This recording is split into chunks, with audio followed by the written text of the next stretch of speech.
Salut à tous, bienvenue dans cette nouvelle vidéo. Alors ouais, ça faisait un petit bout de temps que j'avais pas fait de vidéo. Comme je l'ai dit dans une de mes dernières vidéos, j'étais en train de déménager. Donc là, ça y est, je suis enfin posé, si je puis dire. J'ai tout récupéré dans mon nouvel appartement. Donc je suis enfin tranquille. Et on va pouvoir donc reprendre le rythme normal des vidéos. J'essaie d'en sortir entre 2 et 3 par semaine, et puis je pense que d'ici bien le mois prochain, je vais reprendre un rythme de une vidéo par jour, car je sais que vous êtes nombreux à vouloir des vidéos plus souvent. Alors aujourd'hui, on va voir donc 5 méthodes, 5 techniques pour améliorer simplement son alimentation. Ce sont des techniques toutes bêtes, toutes simples, mais qui vont vous permettre déjà d'avoir des choses très concrètes à mettre en place pour pouvoir avoir une meilleure alimentation au quotidien, une alimentation qui prend soin de votre santé. La première chose à faire, ça va être tout simplement de faire attention à la qualité contre la quantité. Souvent, en fait, quand on fait les courses, on va essayer d'acheter en gros pour diminuer les coûts. Et quand on achète souvent de la quantité, c'est souvent au détriment de la qualité. Il faut savoir effectivement que pour pouvoir avoir des coûts intéressants, les industriels essayent en général de baisser la qualité. Clairement, quand vous achetez des produits en masse, la qualité a été dégradée pour pouvoir conserver un coût relativement intéressant. Alors j'apprends un exemple concret, c'est la viande. La viande, faut savoir, c'est typiquement quelque chose qui coûte cher, ça vous le savez bien. Souvent les gens d'ailleurs, quand ils me disent ok, mais moi je peux pas acheter de la viande tous les jours parce que ça coûte cher, donc bien souvent on prend des barquettes low cost, des barquettes qui coûtent pas cher, de la viande on va dire d'entrée de gamme, et c'est souvent de la viande de très faible qualité, de la viande issue d'animaux élevés en batterie ou de façon industrielle, et derrière ça va être une viande qui va être de très très mauvaise qualité, riche en oméga 6, riche en de composés qui ont été intégrés à la viande comme du sel, de l'eau même parfois, pour pouvoir compenser une qualité qui est extrêmement mauvaise. Donc du coup, vous avez en fait un aliment qui est mauvais pour la santé, qui va vous faire plus de mal que de bien. Et après voilà, c'est pas étonnant qu'on ait des études qui montrent que la viande, par exemple, elle provoque des maladies cardiovasculaires, ou inversement que la viande peut apporter des maladies. Oui, si on prend de la viande industrielle, de la viande de batterie, ça n'a aucun rapport avec la viande d'animaux issus d'élevés en liberté, de façon raisonnable, qui ont vécu dans leur environnement naturel, etc., etc. Donc vous savez, notamment, je parle souvent du bœuf d'herbe. C'est un éleveur en fait près de Nantes qui propose de la viande issue d'animaux qui sont élevés totalement en liberté. D'ailleurs, on avait fait une vidéo avec Blandine pour vous expliquer qui est cet éleveur, comment il fait pour avoir des animaux qui sont de très très grande, en grande santé, qui n'ont jamais besoin du vétérinaire, qui donnent une viande d'excellente qualité. Et si vous n'avez pas vu cette vidéo, je vous mets les liens dans la description, comme ça vous pourrez voir tout de suite de quoi il en retourne.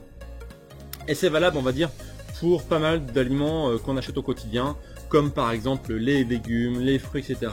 Essayez toujours de privilégier la qualité à la quantité.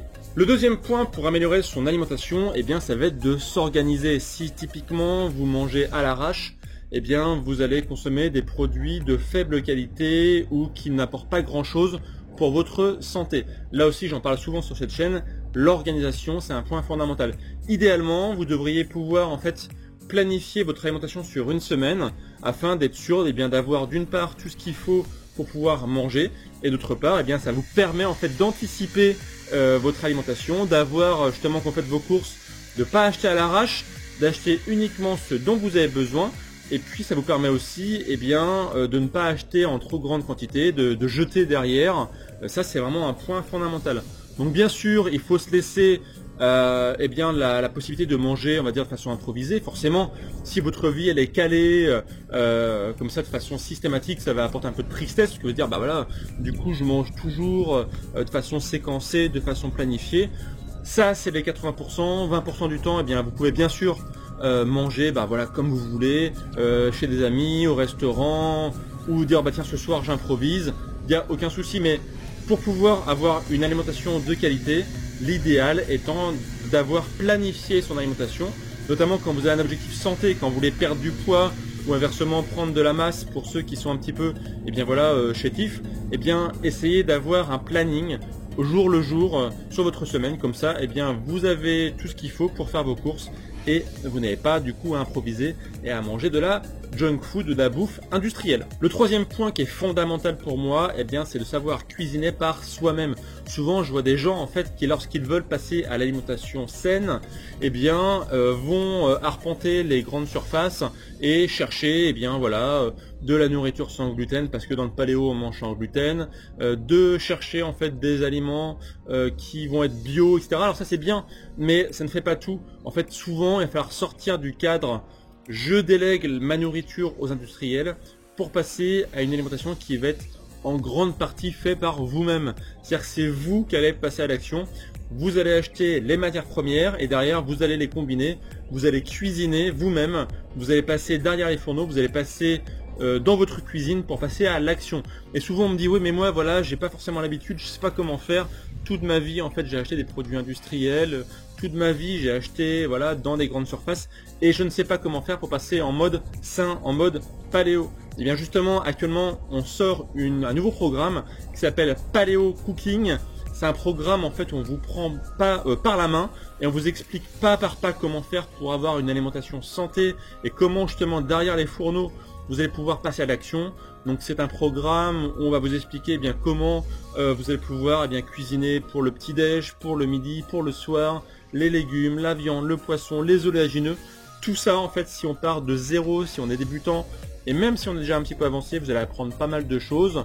C'est un nouveau programme en fait qu'on sort là à l'instant, c'est tout nouveau. Et d'ailleurs il y a des conditions plutôt intéressantes pour rejoindre le programme. Je vous ai mis le lien dans la description pour pouvoir justement rejoindre le programme si cela vous intéresse. Il y a un des super conditions actuellement. Donc je vous laisse dans la description tous les liens pour en savoir plus. Et je vous mets aussi en haut, ici en haut à gauche, en haut à droite, c'est à droite ça, le petit lien pour pouvoir rejoindre Paléo Cooking. En tout cas si jamais vous souhaitez déjà passer à l'action, vous avez déjà beaucoup de recettes sur Bimove qui vous prennent par la main aussi pour vous aider. Donc n'hésitez pas en tout cas à vous faire aider, à passer à l'action. Et c'est extrêmement important de dire que la cuisine, c'est vous qui la faites, c'est pas les industriels. Le point numéro 4, ça va être de mettre beaucoup plus de végétal dans votre alimentation. Aujourd'hui en fait l'alimentation moderne, l'alimentation traditionnelle des Européens, c'est de manger en grande partie des produits transformés et le végétal souvent est un accompagnement. C'est-à-dire que dans un restaurant souvent vous allez avoir des légumes, mais les légumes vont être là pour décorer l'assiette, ils vont être là pour faire un accompagnement. Or aujourd'hui pour avoir une alimentation santé, pour avoir une alimentation qui va être riche en micronutriments, c'est justement les végétaux, c'est tout ce qui est légumes, tout ce qui va être fruits, tout ce qui va être même oléagineux, pourquoi pas légumineuses à la rigueur si vous les faites tremper pour pouvoir justement enlever les antinutriments. C'est ça en fait qui va vous apporter le maximum de micronutriments, c'est ça qui va vous apporter les vitamines, les oligo-éléments, toutes les bonnes choses, ça se trouve dans les légumes. Vous devez en fait aujourd'hui vous dire que votre alimentation, votre plat traditionnel, votre quotidien, ça doit être une grande partie les légumes. Et vous devez aussi manger de la bonne viande, comme je disais tout à l'heure dans le point numéro 1, du bon poisson, pourquoi pas du quinoa, du sarrasin si vous voulez un petit peu à l'occasion, mais les végétaux doivent représenter vraiment la masse, la partie importante de votre alimentation, car c'est là que vous allez avoir tout ce qu'il faut pour protéger votre santé, pour avoir justement tout ce qui est anti-inflammatoire, tout ce qui va être vitamines, tout ce qui va être tous les points positifs de l'alimentation. Donc des légumes de qualité, si possible bio, là aussi j'en parle souvent sur Bimove. Donc toujours vous dire est-ce que aujourd'hui j'ai mangé assez de végétaux? Et si vous pensez qu'une alimentation de type végétaux c'est justement quelque chose de triste, c'est quelque chose qui manger des carottes, manger de la salade verte tous les jours, non. Justement quand on mange paléo, c'est une alimentation qui va être avec beaucoup de saveurs, avec beaucoup de choses qui font que c'est une alimentation qui va être riche en fait, beaucoup plus riche même que la bouffe traditionnelle. Parce que en fait la bouffe traditionnelle justement, quand on se rend compte au quotidien ce que mangent la plupart des personnes, c'est pauvre, c'est toujours plus ou moins la même chose. Si on prend un peu une pizza ou des pâtes, on se rend compte que c'est riche en glucides, riche en aliments transformés, mais derrière en fait sont vraiment en micronutriments, c'est extrêmement pauvre. L'alimentation paléo, c'est une alimentation avec du goût, avec de la saveur, avec des vitamines, avec des micronutriments, grâce justement à tous les légumes que vous allez mettre dedans. Et si vous ne savez pas comment, encore une fois, passer en mode paléo grâce à justement aux légumes que vous allez pouvoir mettre en grande quantité dans votre alimentation, là aussi je vous rapporte au programme Paléo Cooking qui vient juste de sortir, et je vous mets encore une fois les liens dans la description. Et le dernier point fondamental, ça va être justement quand vous allez faire vos courses, parce que oui, vous allez devoir faire vos courses, oui, vous allez devoir passer à l'action, et dans les grandes surfaces, si vous y allez encore, acheter des légumes, des fruits, et pourquoi pas à l'occasion des produits transformés, parce que oui, on peut pas acheter 100% de notre alimentation en mode non transformé, c'est pas possible en fait. Par exemple, quand on dit voilà, dans une recette mettez de la crème de coco, la crème de coco, ça va être compliqué d'acheter soi-même sa noix de coco et puis de transformer en fait la noix de coco en crème. Forcément, vous allez acheter un produit transformé, mais ça va être un produit transformé au minimum, et vous devez avoir en fait sur la liste des ingrédients le minimum de produits autres que le produit de base. Exemple, si vous achetez par exemple du chocolat, vous devez en fait avoir du chocolat avec comme aliment principal sur l'étiquette du chocolat, du cacao. Si vous voyez du sucre, c'est que c'est pas bon en fait, c'est pas optimal pour votre santé. Donc toujours lire les étiquettes. Les étiquettes en fait vont être quelque chose d'un réflexe que vous devez avoir au quotidien. C'est quelque chose en fait qui doit être automatique lorsque vous achetez un produit transformé. Quand vous achetez les 20% de produits transformés que vous avez encore dans l'alimentation saine, lisez bien les étiquettes pour voir si justement c'est pas des choses un peu foireuses, s'il n'y a pas des choses que vous ne comprenez pas, s'il n'y a pas une liste d'ingrédients qui est long comme le bras et qui sous-entend que il y a plein de choses qui ont été rajoutées pour justement améliorer la durée de conservation, que vous avez des exhausteurs de goût parce que justement la bouffe que vous achetez elle est tellement triste, tellement pas riche que du coup tellement pauvre que le peu de goût qu'il y a, il doit être amélioré via des exhausteurs de goût, que vous n'avez pas des colorants parce que la bouffe elle est tellement peu colorée qu'elle donne pas tellement envie, qu'on mette des colorants en plus, voilà. Donc tout ça vous devez l'éliminer, et quand vous lisez en fait votre étiquette, vous devez avoir principalement le produit que vous cherchez, plus éventuellement 2-3 autres ingrédients, mais qui doivent vraiment être minoritaires.